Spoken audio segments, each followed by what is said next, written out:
Class 7 Hindi grammar chapter 10 विशेषण। आज हम लोग विशेषण के बारे में पढ़ेंगे। नीले आकाश में काले काले मेघ उमड़ घुमड़ आए थे। उन्हें देखकर ग्रामीण लोग प्रसन्न थे। कुछ बच्चे आकाश की तरफ देखकर गाना गाने लगे। काले मेघा पानी दे गुरघानी दे। उपयुक्त गद्यांश में रंगीन शब्द संज्ञा से पहले आकर उसकी विशेषता को दर्शाते हैं। जैसे नीले शब्द आकाश की, काले काले मेघ की, प्रसन्न ग्रामीण लोगों की तथा कुछ बच्चों की संख्या संबंधी विशेषता का बोध करवा रहे हैं। इन्हें विशेषण कहते हैं। ये हमें संज्ञा या सर्वनाम के गुण, दोष, रंग, मात्रा, संख्या आदि के विषय में बताते हैं। जो शब्द संज्ञा या सर्वनाम शब्दों की विशेषता बताते हैं वे विशेषण कहलाते हैं। वह शब्द जो संज्ञा सर्वनाम का विशेषता बताता है उसको विशेषण कहते हैं। जैसे अच्छा, सुंदर, बड़ा, ऊंचा, भारी, काला, हरा, 10 किलो, मीठा, खट्टा, कड़वा आदि, ये सब विशेषण में आते हैं। विशेष्य, जिन शब्दों की विशेषता बताई जाती है उन्हें विशेष्य कहते हैं। जिस शब्द का उसका विशेषता गुण बताया जाता है उसको विशेष्य कहते हैं। जैसे काली सड़क, यहाँ सड़क विशेष्य है तथा काली विशेषण है। इसी प्रकार बनारसी साड़ी, हरी चूड़ियाँ, ऊंचा पहाड़, मीठा आम, इन शब्दों में विशेषण तथा विशेष्य इस प्रकार है। विशेष्य साड़ी, विशेषण बनारसी। विशेष्य चूड़ियाँ, विशेषण हरी। विशेष्य पहाड़, विशेषण ऊंचा। विशेष्य आम, विशेषण मीठा। विशेषण के प्रकार। विशेषण शब्द 4 प्रकार के होते हैं। गुणवाचक विशेषण, संख्यावाचक विशेषण, परिणामवाचक विशेषण, सार्वनामिक या सांकेतिक विशेषण। गुणवाचक विशेषण, जो विशेषण शब्द किसी संज्ञा या सर्वनाम शब्द के रंग, रूप, आकार, गुण, दोष, स्थान, दिशा, स्वाद, गंध आदि से संबंधित विशेषता का बोध कराता है उसे गुणवाचक विशेषण कहते हैं।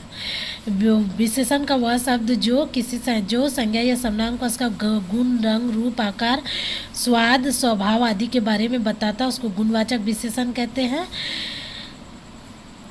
जो विशेषण शब्द विशेष्य के गुण, दोष का बोध कराता है वे गुणवाचक विशेषण कहलाते हैं। गुणवाचक विशेषण शब्द निम्न प्रकार के होते हैं। गुण, दोष, दानी, क्रोध, बुरा, सच्चा, विनम्र, शांति, न्याय, ईमानदार, परिश्रमी आदि। स्थान, नीचे, ऊपर, बाहर, भीतर आदि। आकार, चौड़ा, गोल, ऊंचा, लंबा, त्रिकोण, बड़ा आदि। अवस्था, घना, स्वस्थ, पतला, गीला, रोगी, अमीर, बलवान, गरीब आदि। रंग, लाल, पीला, लाल, नीला, पीला, काला, हरा आदि। समय, दैनिक, प्रातः कालीन, नवीन, प्राचीन आदि। स्वाद, गंध, फीका, मीठा, खट्टा, सुगंधित, बदबूदार आदि। अन्य, ठंडा, वीर, गरम, डरपोक, चिकना, पूर्वी, पश्चिमी आदि। ऊपर लिखे गए सभी शब्द गुणवाचक विशेषण है। ये सब विशेष्य के साथ जुड़कर उनकी विशेषता बताते हैं। ये ऊपर में जो ऊपर दिया गया शब्द गुणवाचक का उदाहरण है। ये सब विशेष्य के साथ जुड़कर उसका विशेषता बताता है। जैसे ऊंचे पहाड़ से झरना गिर रहा है, टोकरी में रसीले आम रखे, रानी लक्ष्मीबाई वीरांगना थी। यहाँ लिखे ऊंचे, रसीले तथा वीरांगना शब्द गुणवाचक विशेषण है। संख्यावाचक विशेषण, संख्या का अर्थ है गिनती। जो विशेषण शब्द संख्या संबंधी विशेषता प्रकट करते हैं वे संख्यावाचक विशेषण कहलाते हैं। वह विशेषण शब्द जो संख्या संबंधी का ज्ञान कराता है उसको संख्यावाचक विशेषण कहते हैं। जैसे मुझे 4 गमले दे दो, कुछ बच्चे क्रिकेट खेल रहे हैं, कमरे में कई लोग हैं, थोड़ी चीनी ले आओ। यहाँ 4, कुछ तथा कई, थोड़ी विशेषण शब्द क्रमशः गमले, बच्चे, लोगों तथा चीनी की संख्या संबंधी विशेषता बता रहे हैं। अतः ये संख्यावाची विशेषण है। संख्यावाचक विशेषण 2 प्रकार के होते हैं। निश्चित संख्यावाचक, अनिश्चित संख्यावाचक। निश्चित संख्यावाचक, अनिश्चित संख्यावाचक। 10 बच्चे निश्चित संख्यावाचक। अनिश्चित संख्यावाचक, बहुत बच्चे। 4 लड़कियाँ अनिश्चित संख्यावाचक, कई लड़कियाँ। निश्चित संख्यावाचक 3 साड़ियाँ। अनिश्चय संख्यावाचक कुछ साड़ियाँ। परिणामवाचक विशेषण, जिन विशेषण शब्दों से किसी वस्तु की मात्रा या मापतौल संबंधी विशेषता का पता चलता है उसे परिणामवाचक विशेषण कहते हैं। वह विशेषण शब्द जो किसी वस्तु का उसका मात्रा, उसका मापतौल संबंधी जानकारी देता है उसको परिणामवाचक विशेषण कहते हैं। जैसे दूध वाले ने 20 किलो दूध बेचा, 4 किलो आलू ले जाओ, कुछ चीनी बिखर गई है, प्यासे को थोड़ा पानी पिला दो।